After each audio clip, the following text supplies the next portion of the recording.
भाग्य लक्ष्मी।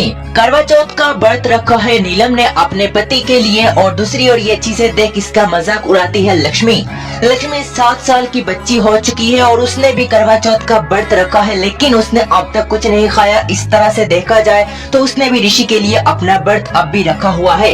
अब जैसे ही चांद निकल आता है तो नीलम अपने व्रत को तोड़ने लगती है और जिसे देख जहाँ लक्ष्मी कहती है उससे भी खाना खाना है, उससे भी भूख लगी है। ऋषि अपने हाथों से खाने का निवाला लेता है और लक्ष्मी को खिलाता है और इससे लक्ष्मी काफी खुश होती है। ऋषि और लक्ष्मी की दोस्ती भी हो चुकी है। लक्ष्मी मानती है ऋषि को अपना सच्चा दोस्त और तो और नीलम का मजाक भी उड़ा देती है इस समय, और नीलम को काफी गुस्सा भी आता है, लेकिन वो कुछ नहीं बोलती और वो अपना व्रत को तोड़ती है और अपने पति के हाथों से, वीरेंद्र के हाथों से अपने निवाले को खाकर व्रत तोड़ देती है। लेकिन इसी बीच जहाँ मलिष्का चल लेती है एक बड़ी साजिश, जिसमें जहाँ लक्ष्मी बुरी तरह से आग में जल जाती है। दरअसल घर में मनाई जा रही है दिवाली और दिवाली की शाम पर चारों ओर पटाखे फोड़े जाते हैं। इसी बीच लक्ष्मी अपने कमरे में तैयार होने के लिए जाती है और उसके कमरे में चली जाती है मलिष्का भी।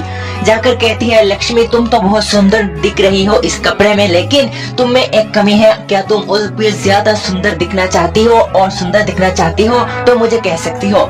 जिसके बाद जहाँ लक्ष्मी बच्चों की तरह कहती है, हाँ मुझे और भी ज्यादा सुंदर दिखना है।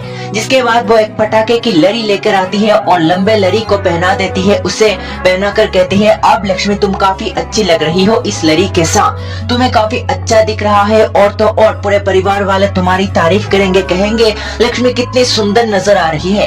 लक्ष्मी कहती है मुझे सुंदर दिखना है और वो तालियां भी बजाती है और मलिष्का जहाँ कहती है अब लक्ष्मी का कुछ ना कुछ तो होगा इस पटाखे के साथ, क्योंकि अब वो मासूम बन चुकी है और उसका फायदा उठाना काफी आसान है।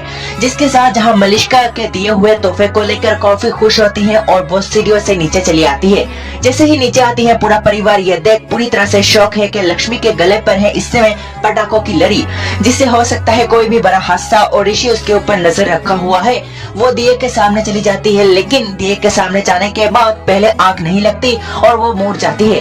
अब वो फूलों की फुलझड़ी लेती है और फुलझड़ी लेकर वो काफी हंसती है और इसे जलाती है। इसी बीच फुलझड़ी जहाँ लग जाती है इस पटाखे के लड़ी पर और लगने के बाद पटाखे के लड़ी पर आग लगने लग जाती है। आग लगने से जहाँ पहला पटाखा फोड़ता है और ऋषि उससे फेंक देता है दूर और लक्ष्मी को गले से लगा लेता है। दरअसल लक्ष्मी के साथ कुछ बड़ा होने से पहले ही ऋषि उसे सेव कर लेता है हमेशा की तरह। जहाँ लक्ष्मी के ऊपर आग लगने वाली होती है इस पटाखे की वजह से, लेकिन सही समय पर ऋषि इस पटाखे को दूर फेंकेगा और उसे सीने से लगाकर अपने ओर देखेगा। अब क्या होता है, क्या मलिष्का कोई और बड़ा खेल खेलेगी या फिर यहीं पर रुक जाएगी? देखना होगा दिलचस्प। आज इतना ही।